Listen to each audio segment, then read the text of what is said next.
electricity to fire. Keep coming back from work. Today I'm thinking orders on that. That is wanting to do something environmentally related and something that is really passionate, you know. These pieces seem to fit that bill. Thank you. It is asking a lot. Well, especially because I have been remiss in not purging my Comcast account. So I got a notification yesterday when I got back to the 35-mile bike ride that I wasn't getting any, they wouldn't allow any more emails to come over until I purged some stuff. So I didn't even see your stuff until like 10 o'clock.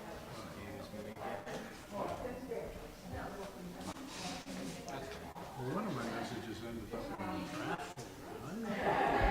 I don't quite understand that.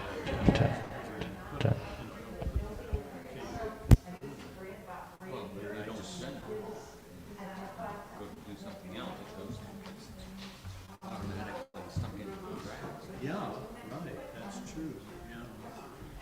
But it happens to me more frequently than I don't send things. I asked my son about this issue. He was having it too. But I discovered that last night. I don't know, it was 10 o'clock. I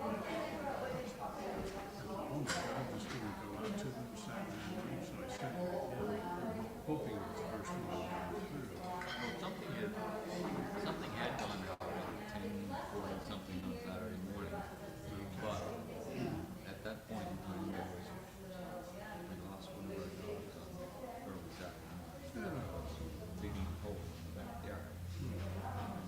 And this 3.5-hour bike ride. So I didn't get back to the computer. And when I did, it was telling me notifications.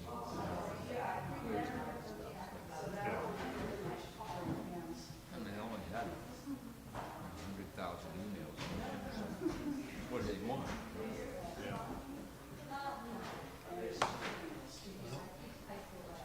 You said we were gonna start? Nice job.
Hi, Matt. So the little lavalier mic that I use from up there, I don't know what Dan did, he kind of reconfigured some stuff. So it's not plugged in. Okay. It's not obvious which cable. Why don't you start with this, because I'm going to ask you about who's there. Yeah, okay, so when you come and pick it up, it'll be over there, and there's Joyce and Sarah's just, Come I'll over. signal you if there are, and then you can just walk over to us. Yeah, good. Or just throw it.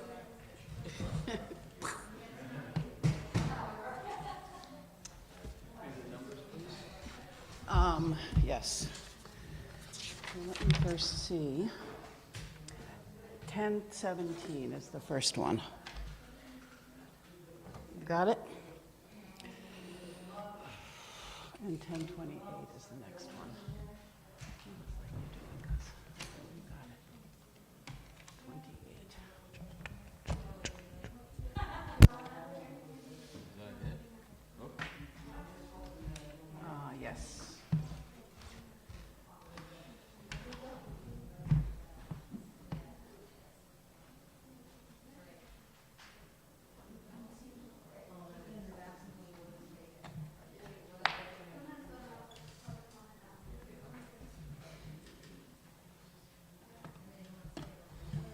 Oh, there you go.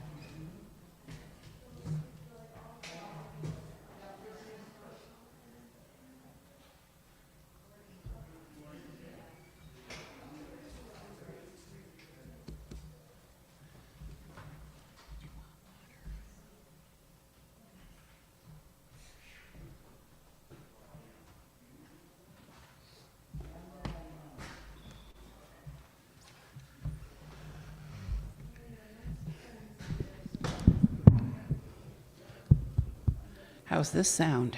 Good? Welcome.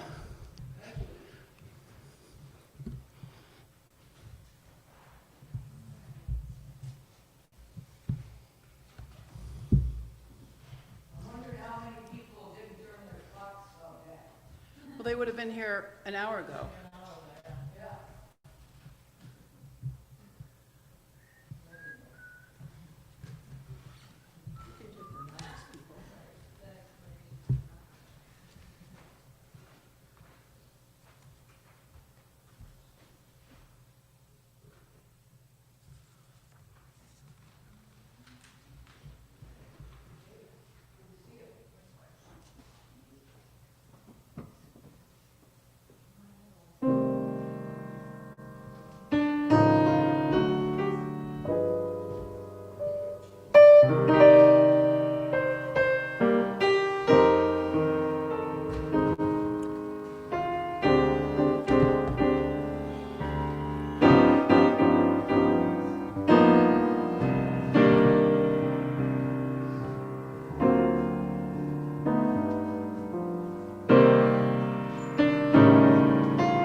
Good morning. Thank you, Kit.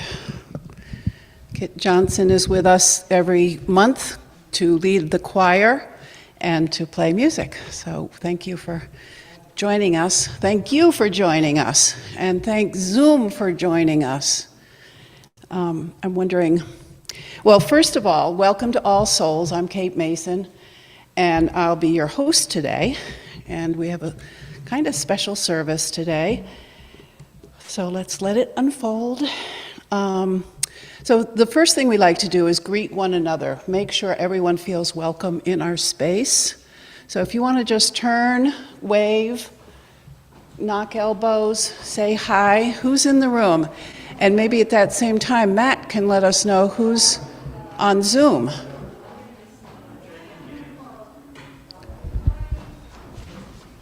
Sure. This morning we have joining us on Zoom, Maria Tramontosi and Trudy Ralph so far this morning. Welcome, Trudy and Maria, so far. Today we have a special guest.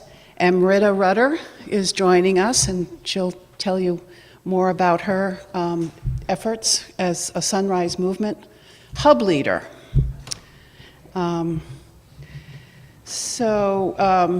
I also invite anybody who's visiting today and wants to get our newsletter and wants to get more information to sign our visitor log at the back of the sanctuary. And look at our pamphlets if you're interested in All Souls or Unitarian Universalism. So, here we are. Now I invite everyone to breathe. Breathe deeply and come into this room. Be present, be focused, and be at peace. We come together this morning to remind one another to rest on the forming edge of our lives, to resist the headlong tumble into the next moment, until we claim for ourselves awareness and gratitude, taking the time to look into one another's faces and see communion. This house of laughter and silence, memory and hope, is hallowed by our presence together.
If Tara could light the chalice as we read together the chalice lighting words.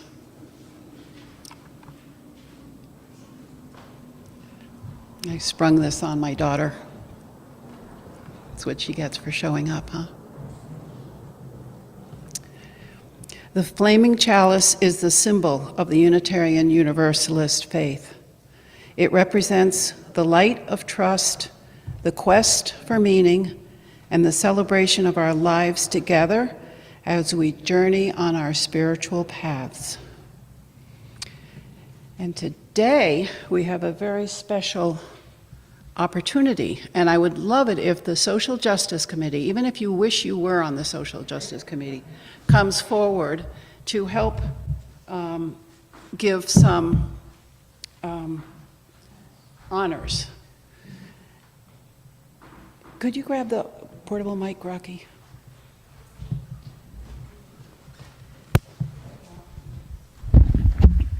Yay, social justice.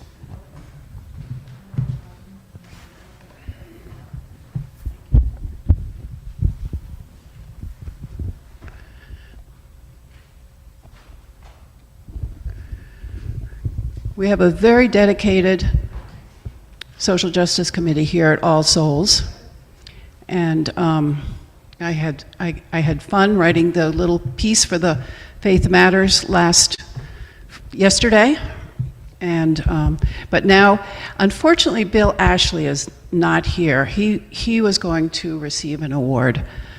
He's been doing some wonderful solar panel installation supports, and so he would get a plaque, and his name is Ashley, so I was going to give it to him first.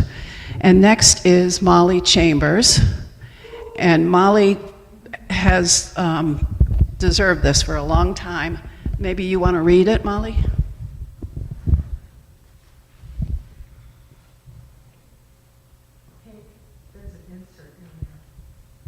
Yeah, I'm not gonna, this is a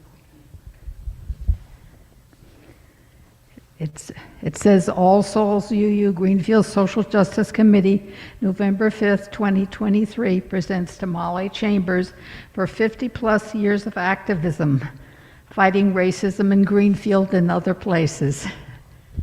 Thank you. Yay.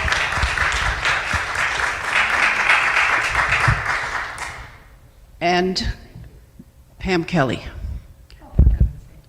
Do you want to read it? Sure. All Souls UU Greenfield Social Justice Committee, November 5th, 2023, presents to Pam Kelly her lifelong efforts as a climate activist and Unitarian Universalist. Wait, one other thing. In your order of worship, there is a whole thing about Bill Ashley. He may not be here at this point. He was called away to North Carolina. But Bill has been able to divest his savings, yes, and invest in municipal buildings, so far 5. I think it may be more than that by now.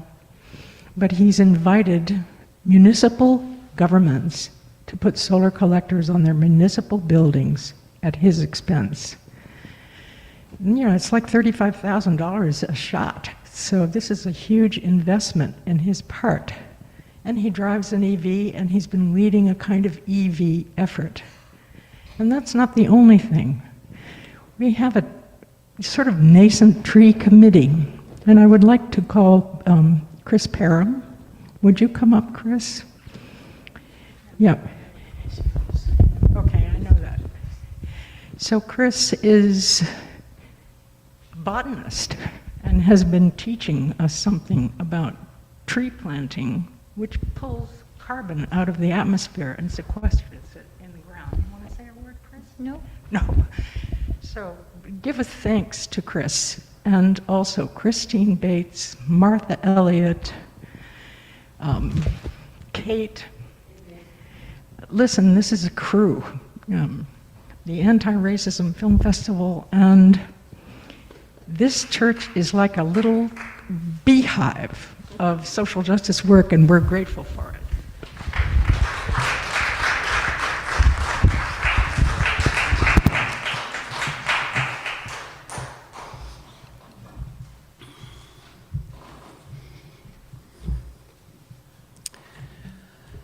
Now, let's sing.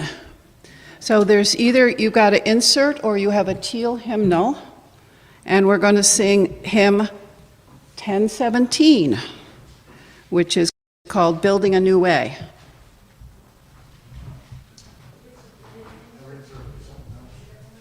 And we will sing verses 1, 2, 3, and repeat number 1.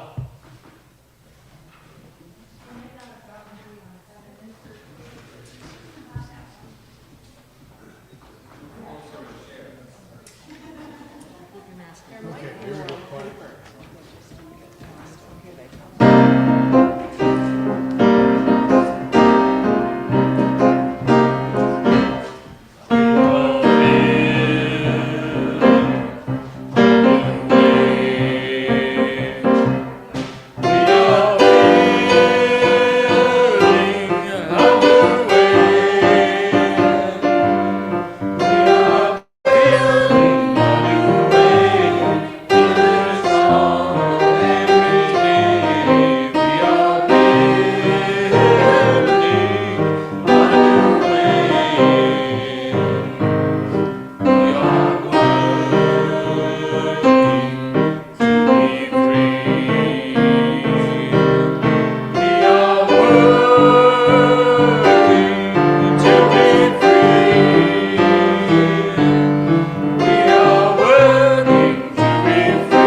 Now I invite you to read together the Congregational Covenant, which was recreated about 4 years ago, and or it was updated, I should say. So here we go. In this house, we covenant with one another to create a community built on a foundation of love, to work together to promote equality, justice, and peace, accepting responsibility for our individual acts, to stand on the side of love, embracing the liberation of oppressed minorities and working to end discrimination and unjust privilege, to communicate with kindness and support, and to serve with compassion and commitment, to listen respectfully and value our diversity as a source of our collective strength, to learn and grow together, generously sharing our time, talents, and treasures, to celebrate the joys of discovery, from the wonder of youth to the wisdom of age, to openly share laughter and our tears, showing reverence for the divine that is. Now is the time in our service. Every week we invite you to generously donate so we can continue the work of the people and the building and all that it takes. So now we do an offertory.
Yes, so this is our pop-up choir, and we would love for anyone else to join us. We meet once a month on Sunday morning, the first Sunday. So thank you, Kit. And next, I would love to invite Amrita to come forward and tell us about Sunrise Movement and about herself.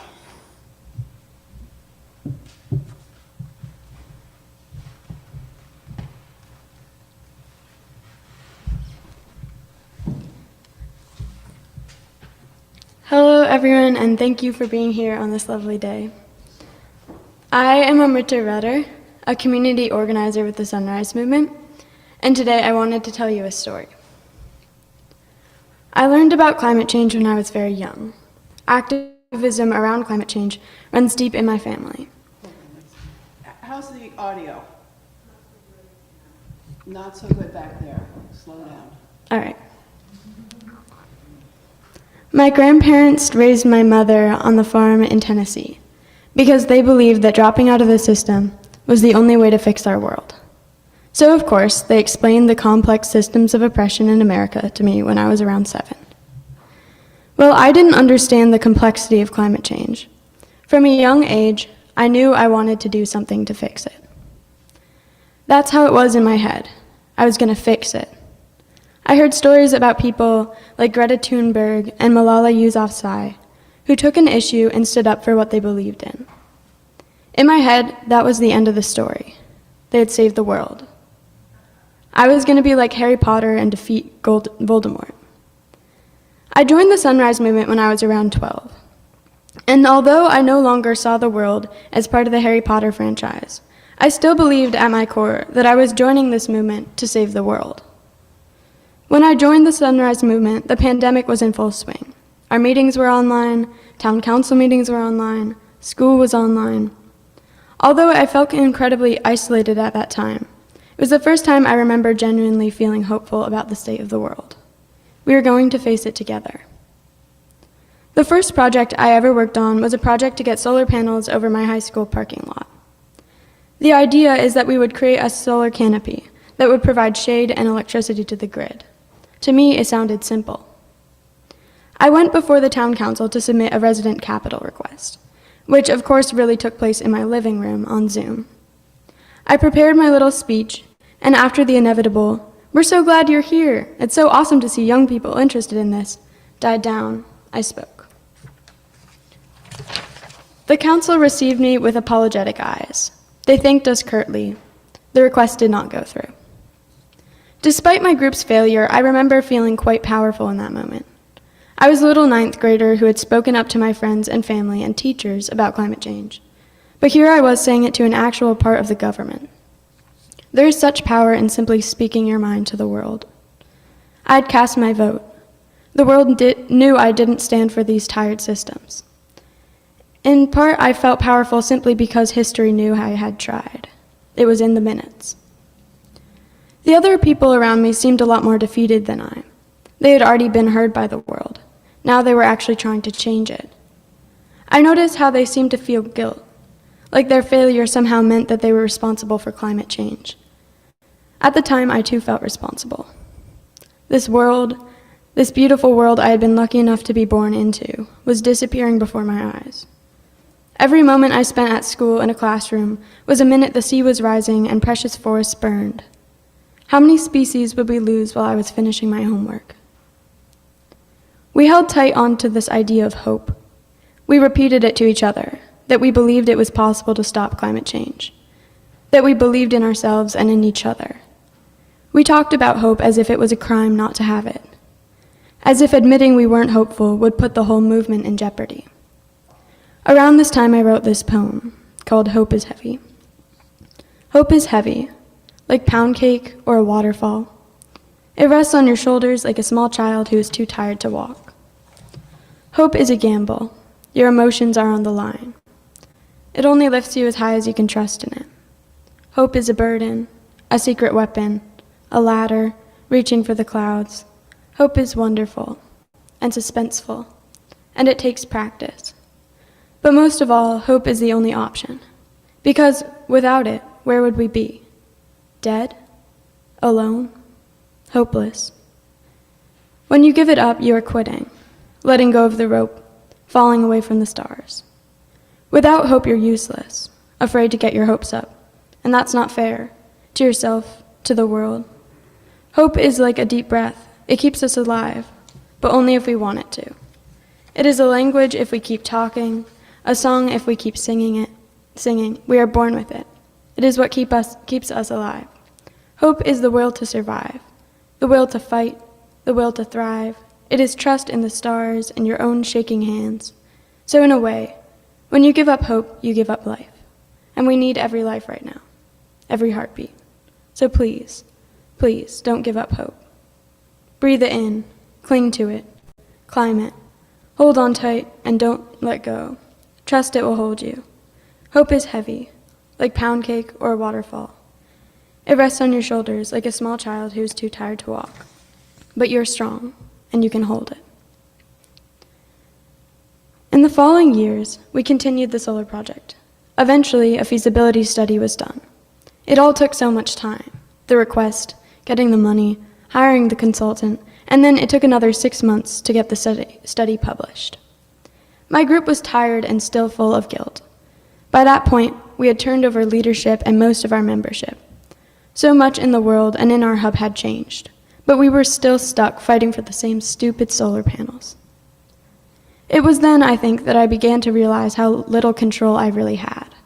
This endless push for such a simple thing. You would have to give your life to this system to get the gears to start turning. I was not hopeful. In history class in 10th grade, I remember learning that the Constitution and the legal system in the United States was designed to keep itself going. The democracy was designed to hold itself in place. It clicked to me that this system was built to be unmovable, that no matter how far right or left we move things, it always comes back to this dull, unmoving center. I began to give up on the system.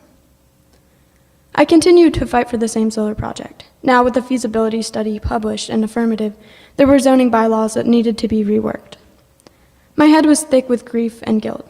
Every time the adults around me would praise me, "You're going to shake things up. Your generation gives me hope," I would feel guiltier. The world was clearly mine to save, and I would never be able to save it. It was around this time, too, that I began to be a lot more critical of the education system. My whole life, I had gotten praise for being academically smart. It was a fundamental piece of my identity. This strong positive association with school stopped me from being critical of it. Suddenly, I saw myself spending hours of my time pouring my little soul into projects and homework that neither benefited me or the world. I began to take note of my anxiety around school. The praise had made me afraid of what would happen if I didn't get good grades. I began to notice how I compared myself to my peers, how the system pits us against each other, in the hopes of getting into college.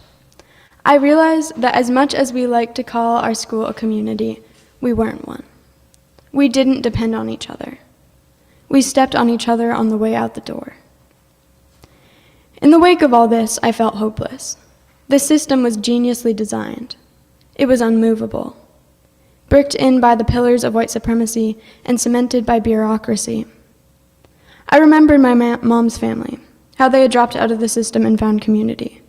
I remembered everything that I had been taught by my family that the school system had tried to knock out of me. That if we depend on each other, capitalism falls apart. That if we don't rework our agricultural systems to be more sustainable, we face major crop failure. That as people, we need community, real community. Looking around, it was hard to see a place to find it. My co-organizers by that point were also losing steam. We watched as natural disaster after natural disaster hit our world. Our hearts were breaking, and we were still trying to shape this beast of a world into something livable. I realized my hub could be a community, which then led me to ask just about every single person in my life, what is community? In the end, I settled on this. A community is a group of people that depends on each other to survive in some real way. We did not depend on each other to survive. In fact, a lot of the time, the work we did together made it harder for us to survive. Looking around at the burnt out and heartbroken people around me, I realized we did depend on each other for something. We depended on each other for emotional support, to absolve our grief and guilt. I began to hold circles with my hub, where we just talked honestly about climate change. At the beginning, we were so scared to admit that we didn't believe 100% that we would win. But slowly, we began to talk. We were mourning the world we grew up in. We were mourning our childhood. We were mourning our faith in humanity, in Mother Earth, and some of us even in religion. Quick tip: if you want people to be honest, light a fire and sit in a circle around it. Once the night falls around you, the truth slowly pulls its way to the surface. We began to depend on each other. We began to form a community. We began to be able to lose campaigns and not feel like we were actively destroying the entire world. My vision of being an activist that I had had as a kid was so different from my role here. I was not screaming into a megaphone in front of thousands of people. I was not winning campaigns. I was simply taking care of the people around me. So here, let us take care of each other. I want you all to close your eyes. All of you in this room are carrying incredible grief. I want you to picture the place you grew up in. How has it changed? What have you lost?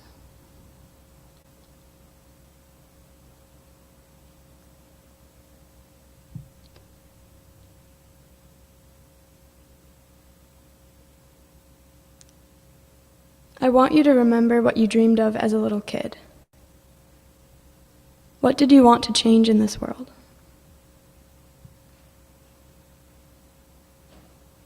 Whether it has changed or not doesn't matter. This is a moment to be proud of every moment you've spent fighting.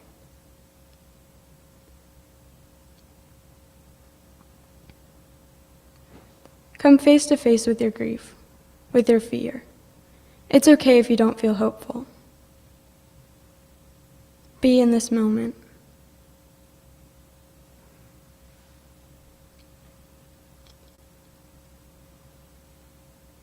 Okay, now take a couple seconds to come back.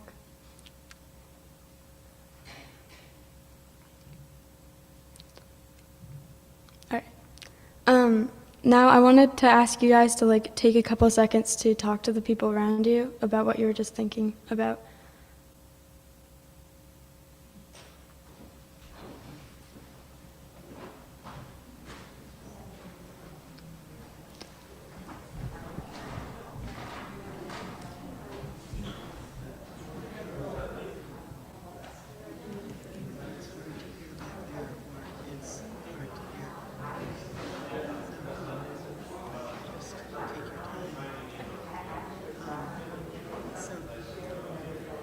So tell me, what was the directions for that? Just having people talk about what they were just thinking. So, yeah, I was missing snow and ice, like winter skating. And then I was thinking about kind of but you're right. I definitely miss the different switch from 160. Yeah. This is this came up yesterday. This is big as usual.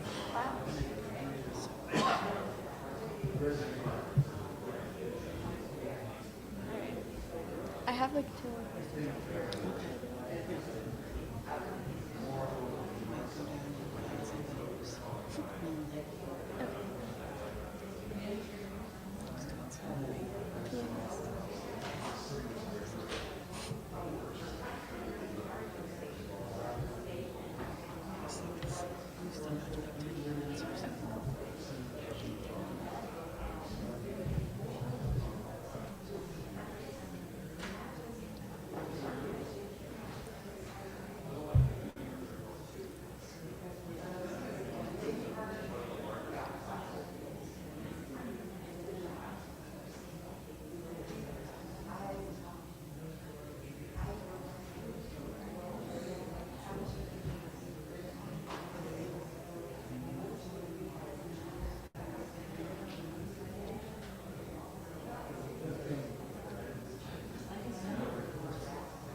All right. I also wanted you guys to talk about, like, think of ways that you can take care of each other and support each other, like, as a community.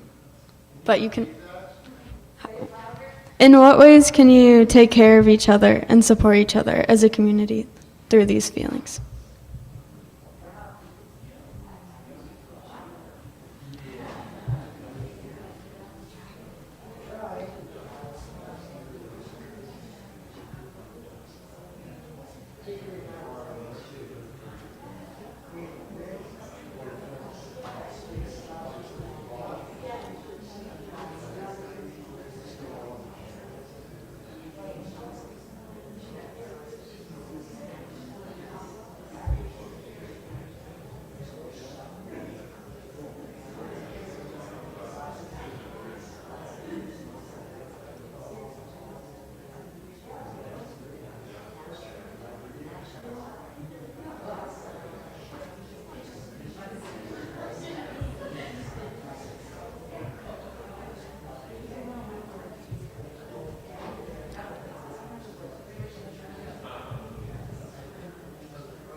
Anybody there want a quick chat?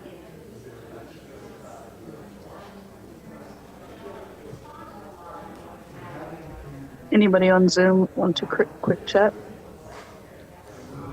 Gary, Trudy, Maria? All right. Then I have one more question, which is, how can you work to keep fighting together while still being honest to your grief? How can you work to keep fighting together while still being honest to your grief? Like, without forgetting about it, without, like, not taking care of yourself.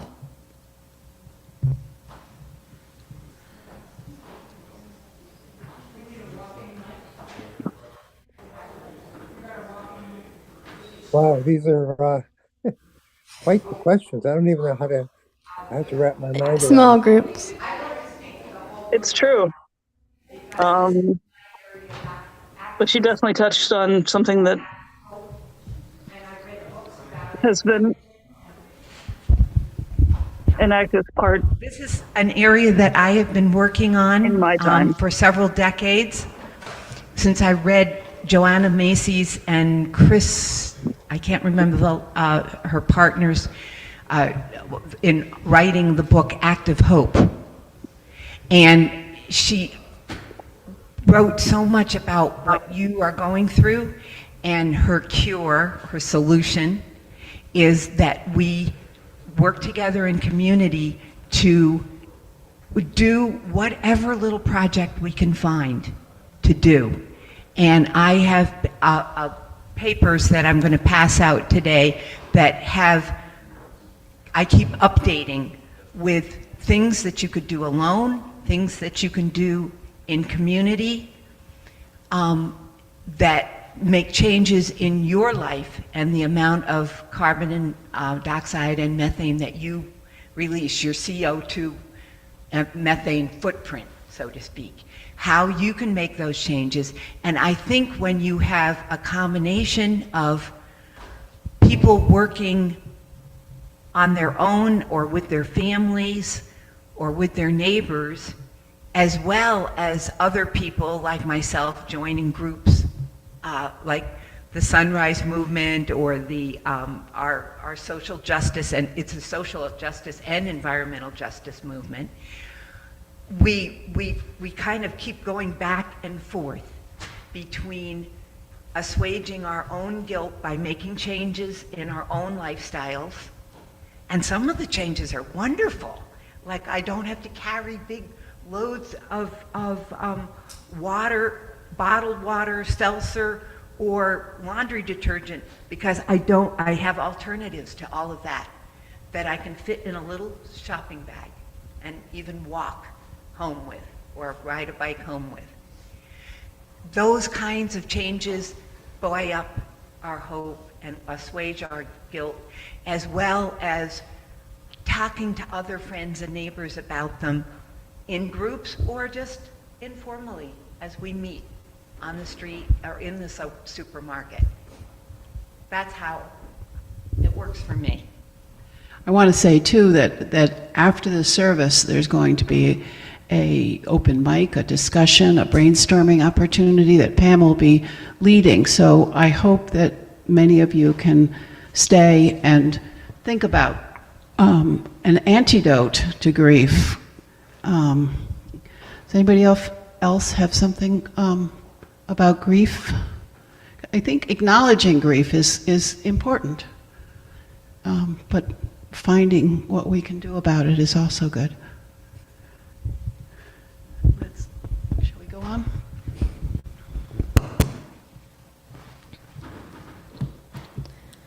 The world has ended a million times over.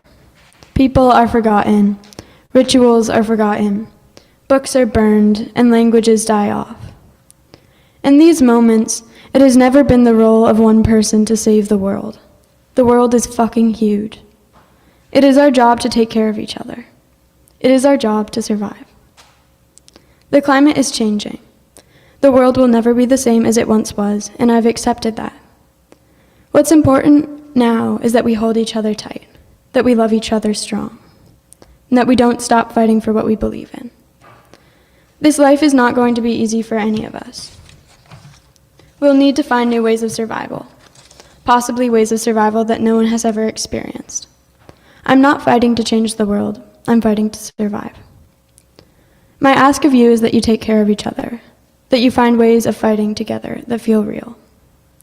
To finish this off, I'm going to share another poem that I wrote more recently, called But I Love This World. Nonetheless, I can't help but drink in the light from the lamps on the highway as they pass by. 1, 2, 3, as the sun sets and rises again. I can't help but be fascinated by the morning glory as it climbs up to my window and smiles open with the sunshine as I start my day. 3, 2, 1. This life looks like a dark train tunnel, old and rickety, with a fire on the other end, but it's what I've got. None that have passed through this earth can teach me how I will survive it. We're the daughters of the end of the world, and we're going to survive. We will sew dresses of each other's tears and wrap ourselves in them. There is so much to be remembered and relearned, so much more that will be beautiful to us. We're the daughters of the end of the world, and we're going to survive.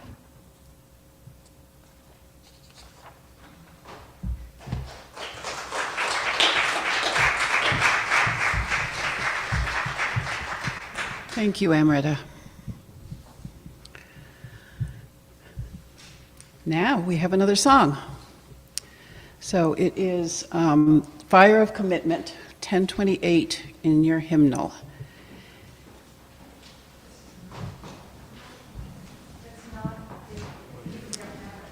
You have an insert. There's a song sheet. Oh, it's not the, it's the teal hymnal, which is a new one that we have 5 of. But it should be an insert There's also a and share. photocopied tree burning That was a good question. sacrilege. Yeah, it's like me bringing in the Dunkin' Donuts with all the little cups of cream. Oh, please stand as you're willing and able. We will sing verses 1 and 3, and the introduction will be played twice.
Now is the time in our service where we light candles of joy and celebration.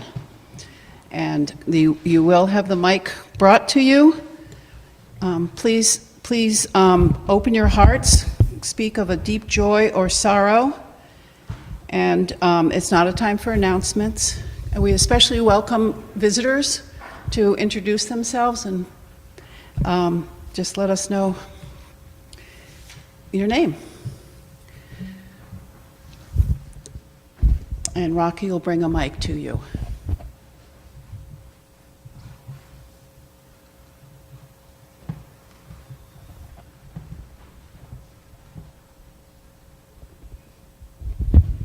the first thing is, Amarita, thank you so much. And I want you to know that we need you more than you need us, because you are the future. And you put that across. You talked about mourning. And then there's us. Who is us in that story? So here's me. I grew up in the Middle East, and the us all of a sudden became so big. And my life has been pretty long. I'm 78, and it's been work the whole time. And you're engaging, and it's exciting to me.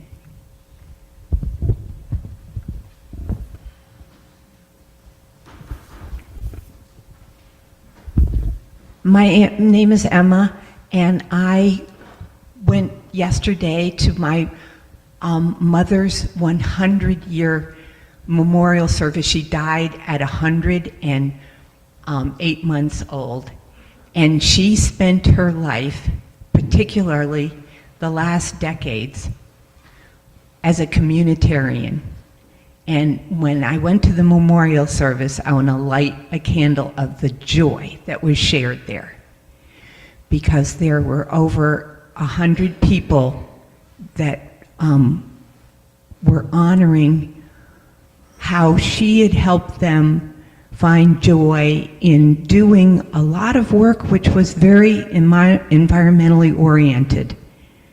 Trail building, encouraging young people to get outdoors and appreciate nature, and in that appreciation, be activists to save forests, save parks, create parks, put up solar panels, and anything that they could do.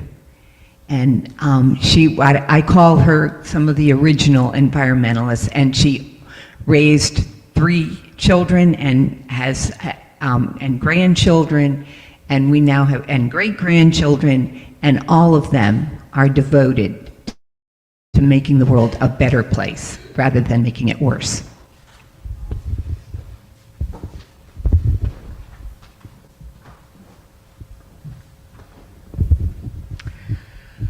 I'd like to light a candle, please, of grief and honor.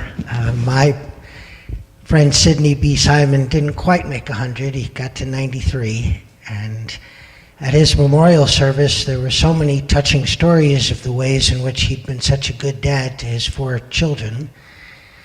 But he also was very involved in something called values clarification that got him to be on the Donahue Show and speak at all kinds of fancy places. But he never forgot his working class roots. And maybe the thing I cherish the most is that in addition to being a really beloved mentor, he was also a surrogate father. And after the service, I talked to a bunch of people there, and I found out I was not alone. Apparently, Sid was very generous in adopting people to feel like they were family. And that is one of the best ways we can stay together and help each other have hope.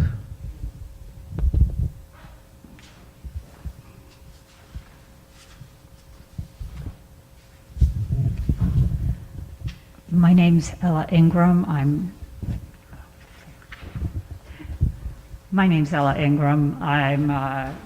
Joan Marie, and Mitch and I are from St. James and Andrew, and we're here today because of our sense of community with other people who care about environmental causes. So I'm very appreciative for you having this program, and to you, Amarita, for speaking. Welcome.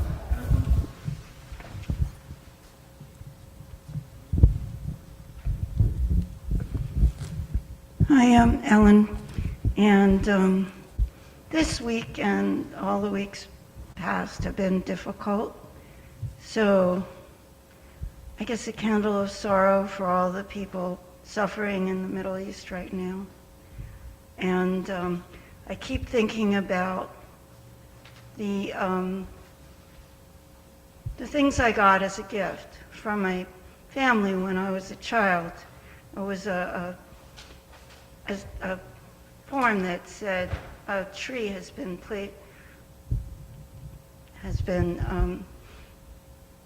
planted in your name in Israel. And I was maybe 7, 8 years old when that was happening. And all of my family worked for so many years to support Israel in many ways. And so, as an second generation American Jew, I find it really hard to see all the misery in Gaza and the death and destruction, however horrific the attack was on Israel, is so disproportionate and terrible. And so it's hard to see, and it's hard to know what to say, but it isn't hard to feel grief over their suffering in Gaza and in Israel. And the sorrow is that these people have failed so completely to find a way to live together. And I certainly hope, as we want our planet to survive, you know, I want those people to survive in a way that apparently they never have, in peace and harmony. So that's my feeling today.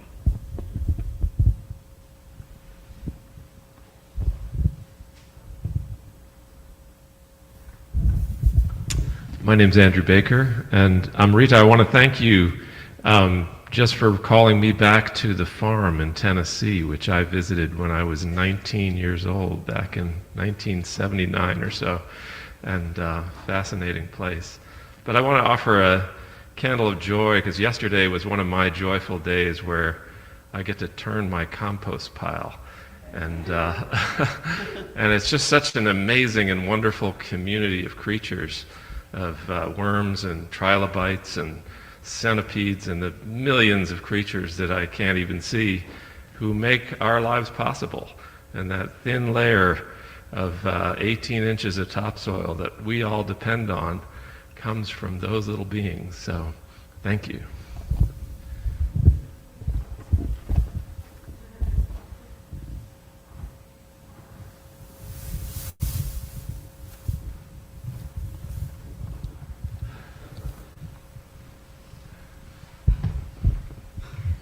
My name's Leah, and I'm just feel grateful in this talk today to remember that I feel joy when I help other people, and I feel joy when I'm connected to a group of people that I feel like I'm supporting, and they support me, and just that memory of what it is, of what community is. Feels so important and so joyful to remember, like, oh, I need to connect into where I can serve and be a part of helping others feel joy. Yeah.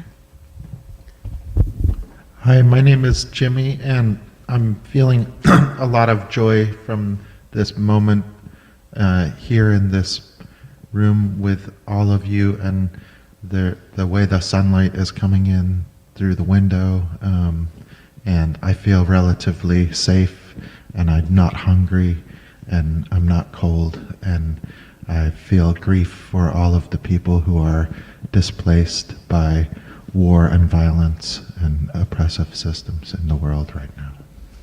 Thank you. Thank you for coming and birthing Amrita. It's their parents. There's Amrita's parents. Good job. Rocky on Zoom. Mike?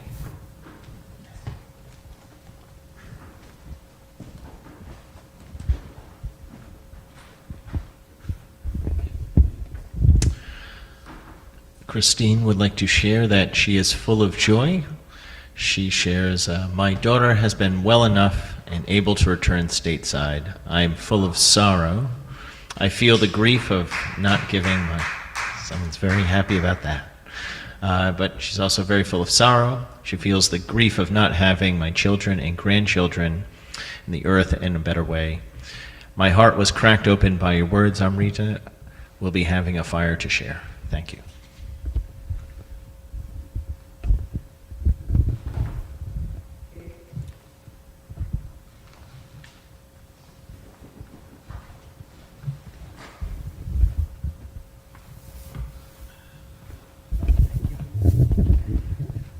Let me see. I start to think about light one candle for the Maccabee children. With thanks, their light didn't die.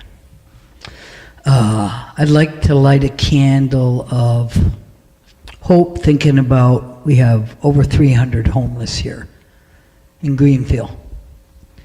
And the possibility that they can find refuge and comfort with the oncoming of winter.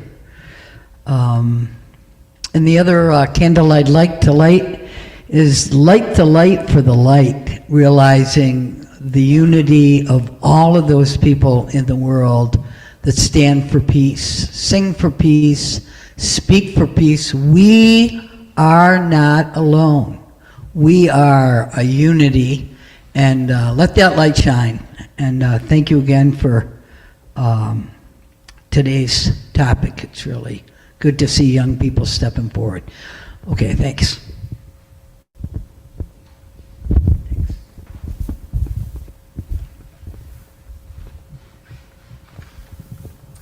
Chris, if you'll light one candle for those unspoken joys and sorrows that live in our hearts.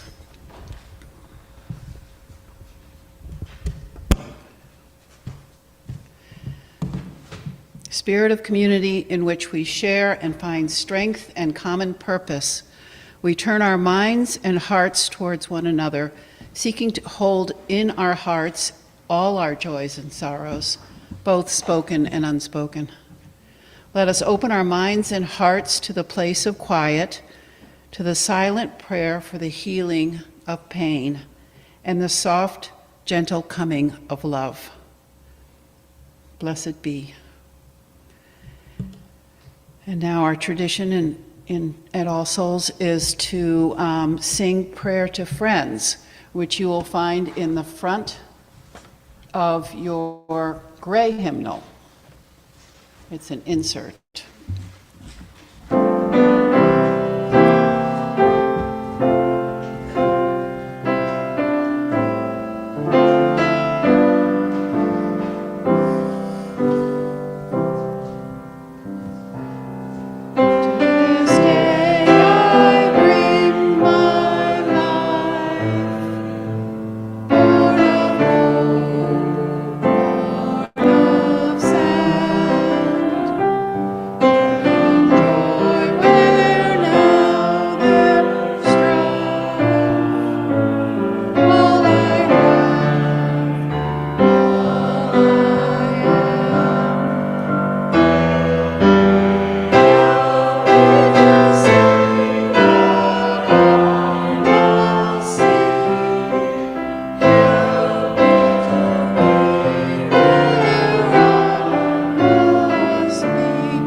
The world is too beautiful to be praised by only one voice. May you all have the courage to sing your part.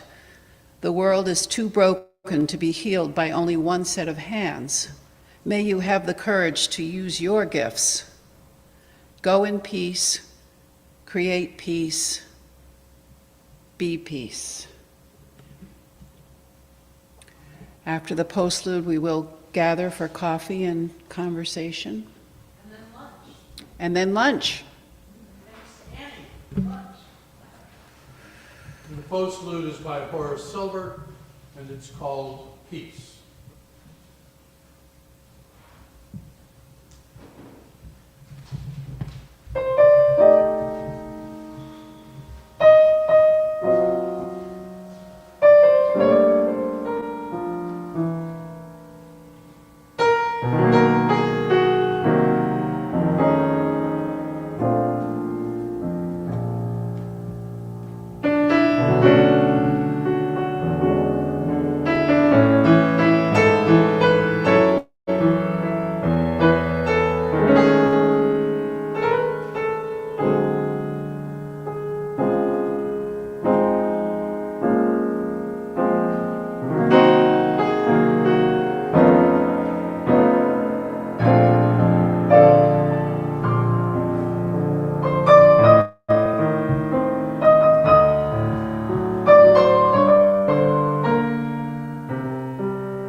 So this is the time just before you get to enjoy all those refreshments and other things, where we get to share some announcements, not necessarily political announcements, but anything that's of a church or broader community nature, and is just something good that we can let other people know about. Our model. I'm Rob Peck. I'm very grateful to be working with Kate and several people here on the worship committee, because these kinds of events happen in part because we keep thinking, who can we bring in? How can we create a service that has music and meaning and life? So if any of you were curious to know a little bit more about how we try to do that alchemy, come maybe sit in on one of our worship committee meetings. It just so happens that there's one tomorrow night at 7 o'clock. You can ask me or Kate. It will be on Zoom, but just be a nice way if any of you would like to learn and find out a little more how you can be informed and maybe even involved in the work that we do here. All right, how about any other announcements? Russ. Morning, my name's Russ. I was your greeter this morning. Thank you, Amarita. We started having services. We don't have services here in the summer. We're a relatively small congregation. We started up right after Labor Day. And typically we have between 10 and 20 people in the sanctuary. 33 today. Thank you. And also, we have a guest book that's on a stand in the entryway. Anybody who's here for the first time, we'd love for you to just put your name in there so we know that you were here. If you'd like to be contacted about future services or anything else that's going on here, you can leave your contact information. But we're just glad you're here. Thanks. Yes, and I strongly second that. We'd also love you to come back. We got more than enough seating. So this is a pretty amazing week. Actually, the Governor Healy has created a new climate person on her, help me out, on her cabinet. And that is Melissa Hoffer. And she released an 87-page piece, which it looked like she took back. And then she revised it again, and she gave it back to us. So anyway, we have 87 pages from Melissa Hoffer on the implementation plan for the Massachusetts mind-bending, enormous goal, which is leading the nation. We have an opportunity, and we need all kinds of people. But we thought the announcement of it would be in detail just before this service. So we were so grateful that you fit us in. And we still think that that announcement is coming in more detail. But we're going to start looking at it after this service is over. So if you want to stay, you know, I've been staying up trying to read the 87 pages, and I did get through one. So if anybody has read it more than once, come and join us, because we might learn something from each other. Thank you, Pam, for your tireless dedication. And someone else who has profound determination, Mom. Thank you, Rob. And your determination, too, and all your gifts to All Souls. I just want to invite everyone next week after church in the minister's study, the room over there. There will be a meeting in the Social Justice Committee. So anyone, 12:30, anyone who would like to join us is certainly more than welcome. Thank you. And today only, there's no charge. One more announcement back here. I feel like Donahue or a talk show host. Thank you. My name is Joan Pillsbury, and next Saturday is the 11th day of the 11th month, and we're going to ring bells to bring awareness to the local area about climate crisis is so apropos for what Amarita was talking about today. And I know that there are other folks in our community who also ring bells. I think that, and St. James and Andrew also, and perhaps the Congregational Church as well. So if you're interested in ringing bells, it's a unique opportunity. It's kind of fun. Give me a call. Thank you. Ring them bells. Anyone else have an announcement up here in the front? Hello, my name is Jim. I just want to let you know on Friday the 10th, right here is the Stone Soup open mic, and this one is a special one. Okay, this one is a special one. There'll be a featured performer that we've shifted from our house concert to play here. He will play from 6 to 7 roughly, but 5:30 to 8, donations at the door. His name is Claude Bourbon. He lives in Spain. He tours the U.S. and Europe. Medieval blues, a very interesting character. So if you're around and like some live music, there'll be a lot of other music too and people performing. And that's Friday the 10th, starting at 5:30, right here. There's a lot of fun things happening here. That's the message of these announcements. Okay, so at this point, we will have a chance to just congregate in a way that's more of an informal social time. There's various food items over there and lots of good conversation to be had. Please feel welcome to stay.